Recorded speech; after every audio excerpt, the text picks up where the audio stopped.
we all are fine. আশা করি যে আমরা ভালোই থাকবো এবং এটাই প্রার্থনা করি সবার জন্য। আজকে আমরা ইংরেজি গ্রামারের উপরে আরেকটি টপিকস নিয়ে আলোচনা করব এবং এটা আমাদেরকে খুব সাহায্য করবে ইংরেজি শিখতে। এবং আমরা জানি ইংরেজি গ্রামারের মধ্যে গুরুত্বপূর্ণ যে টপিকসটা রয়েছে তা হচ্ছে টেন্স। এবং সেই টেন্স হচ্ছে তিন প্রকার। We know that there are three kinds of tense: present tense, past tense and future tense. Today we are going to discuss about the present tense. এবং এই প্রেজেন্ট টেন্সের মধ্যে আবার চারটা পার্ট রয়েছে।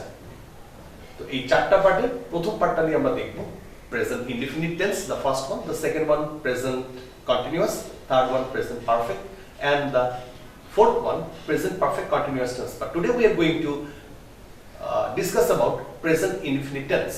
So what is present indefinite tense? The present indefinite tense actually talks about habitual action or universal truth. Habitual action means অভ্যাসগত কাজ, যে কাজগুলো আমরা ইউজুয়ালি করে থাকি, সাধারণত করে থাকি। we eat rice, we read a book. আমরা চাইলে এইগুলো পরিবর্তন করতে পারি। আরেকটা জিনিস যেটা নিয়ে প্রেজেন্ট ইনডিফিনিট টেন্স ইন্ডিকেট করে সেটা হচ্ছে ইউনিভার্সাল ট্রুথ, যা পরিবর্তন মানুষ করতে পারে না এবং সেই কাজগুলো হচ্ছে চিরন্তন সত্য, কখনো পরিবর্তন হয় না। সো এই দুই ধরনের কাজই আমরা প্রেজেন্ট ইনডিফিনিটে পাবো। আমরা একটু দেখে নিই ডেফিনিশনটা। Present indefinite tense denotes the habitual action or universal truth.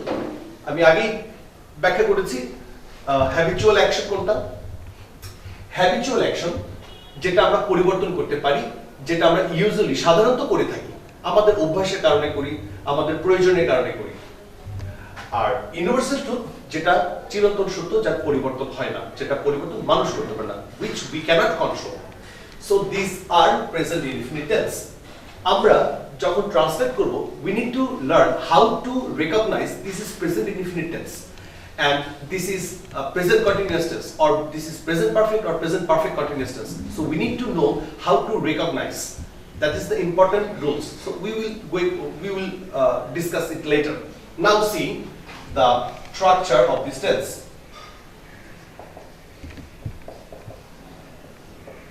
Structure: subject plus verb 1 means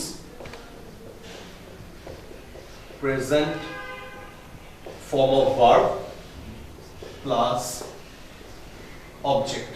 Then there may have extension. But these are the three important things: subject, then verb 1 means present form, and then object. Example: I eat rice.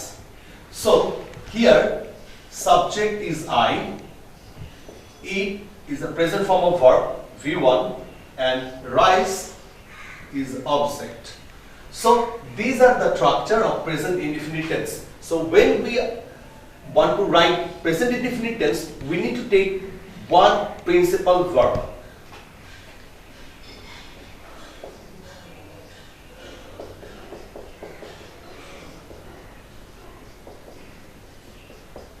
We play football.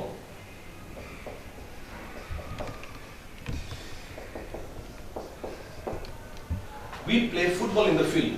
So we is a subject,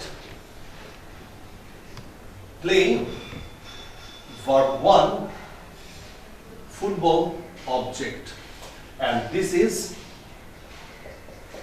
extension. So present indefinite tense আমরা যখন লিখব, আমাকে সব সময় খেয়াল রাখতে হবে verb 1টা নিয়েছি কিনা। আমরা প্রতিটা জায়গায় দেখব যে প্রতিটা সাবজেক্টের পরে আমাকে ভার্ব 1 নিতে হবে এবং সেটাই হচ্ছে present indefinite tense. C number sentence, আমরা 3 নাম্বার সেন্টেন্সটা একটু দেখি।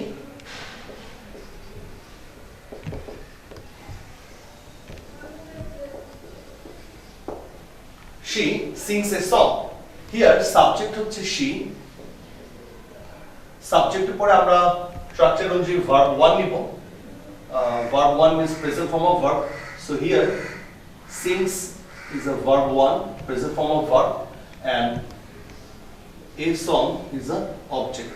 So in this sentence also আমরা পেয়েছি সাবজেক্টে পরে সিংস, এটা প্রেজেন্ট ফর্ম অফ ভার্ব। তো যতগুলো সেন্টেন্স আমরা লিখবো প্রতিটা সেন্টেন্স আমাকে দেখতে হবে যে এই স্ট্রাকচার অনুযায়ী সাবজেক্ট, তারপরে আমরা ভার্ব 1, তারপরে আমরা নিব অবজেক্ট। তো ভার্ব 1টাকে আমার এনশিওর করতে হবে যে আমার সেন্টেন্সের মধ্যে আমরা ভার্ব 1 ব্যবহার করেছি কিনা। প্রেজেন্ট ইনডিফিনিটে শুধু প্রেজেন্ট ফর্মে একটি প্রিন্সিপাল ভার্ব আমরা ব্যবহার করব। আমরা একটু বাংলায় যাব, কি করে আমরা চিনবো যে এটা প্রেজেন্ট ইনডিফিনিট টেন্স।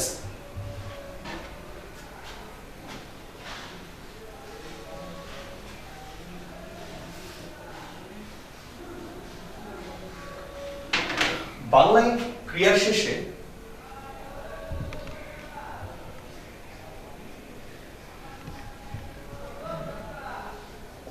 চেনার উপায়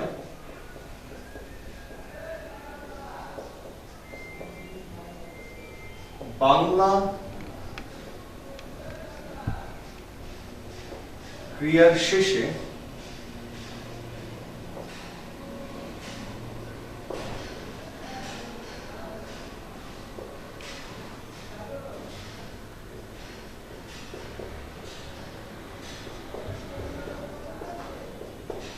আমরা এই চারটা জিনিস দেখবো যে এটা খুবই গুরুত্বপূর্ণ। বাংলায় প্রতিটা টেন্সের প্রতিটা ক্রিয়ার শেষে এই উচ্চারণগুলো থাকবে, তাহলে আমরা বুঝবো এটা প্রেজেন্ট ইনডিফিনিট টেন্স। যেমন আমরা একটু উদাহরণ হিসেবে দেখি।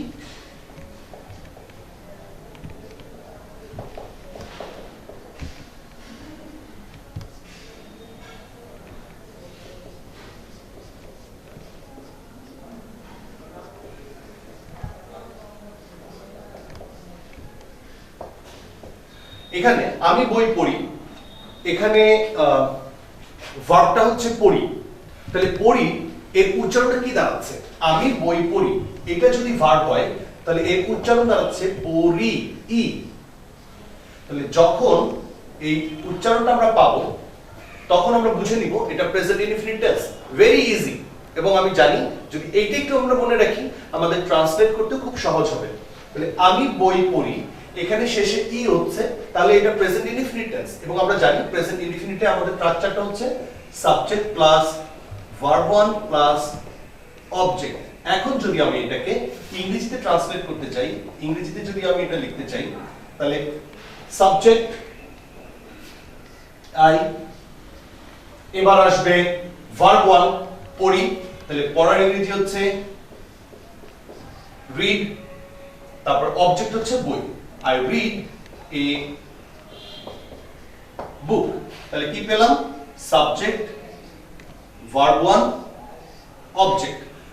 These are the rules. আমরা যখন ট্রান্সলেট করব আমরা ঠিক স্ট্রাকচার অনুযায়ী আমরা বাংলার শব্দগুলোর সাথে আমরা ইংরেজির স্ট্রাকচার অনুযায়ী আমরা বসাবো, তাহলে আমরা খুব সহজেই ইংরেজিতে আমরা অনুবাদ করতে পারবো।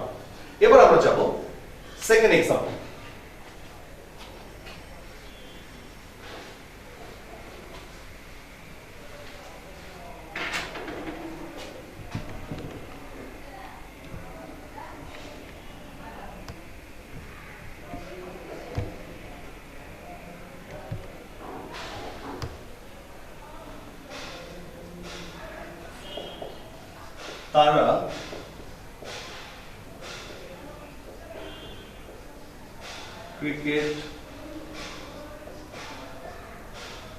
তারা ক্রিকেট খেলে। ইন দিস সেন্টেন্স ভার্ব হচ্ছে খেলে, তাহলে আমরা কি উচ্চারণ পেলাম? এই খেলের শেষে খেলে এ। আমরা উচ্চারণ দেখব যে বাংলা ক্রিয়ার শেষে এই উচ্চারণগুলো রয়েছে কিনা। তাহলে তারা ক্রিকেট খেলে, এখানে আমরা পেয়েছি উচ্চারণ এ, খেলে এ।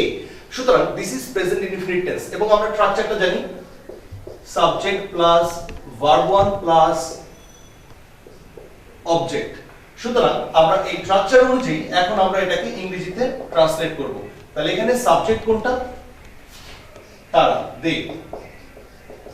এবার নিব আমরা ভার্ব, ভার্ব 1। এখানে ক্রিকেট খেলে, খেলা হচ্ছে verb, so play, they play.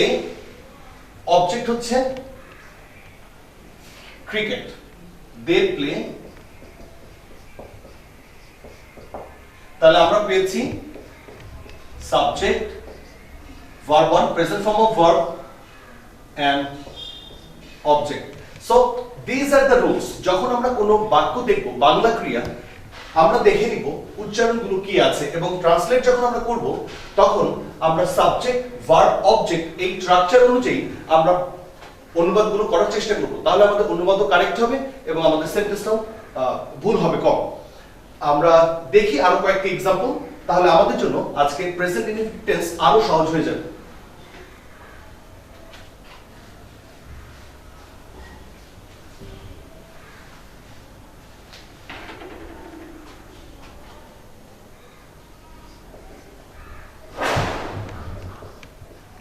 তুমি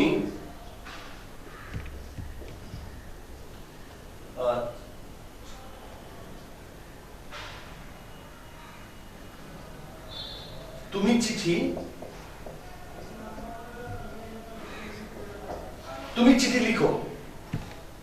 লিখো এটা কি উচ্চারণ হচ্ছে? এখানে ভার্ব কিন্তু লিখো, লেখা। তাহলে এটা যদি ভার্ব হয় এর উচ্চারণটা কি? তুমি চিঠি লিখো। ও আমরা পেয়েছি। যদি ও উচ্চারণ হয় তখন সেটা প্রেজেন্ট ইনডিফিনিট হবে। এ ই ও এই উচ্চারণগুলো থাকতে হবে বাংলা ক্রিয়া শেষে, যদি বাংলা হয়, বাংলা সেন্টেন্স যদি হয়। তাহলে আমরা এখানে পেয়েছি তুমি চিঠি লিখো, ও হচ্ছে এখানে উচ্চারণ শেষে, তাহলে এটা প্রেজেন্ট ইনডিফিনিট টেন্স। তাহলে আমরা জানি প্রেজেন্ট ইনডিফিনিট এর হচ্ছে subject plus verb 1 plus object, এইটা হচ্ছে স্ট্রাকচার। তো এই স্ট্রাকচার অনুযায়ী আমি এখন ইংরেজিতে অনুবাদ করব। তাহলে এখানে সাবজেক্ট হচ্ছে তুমি,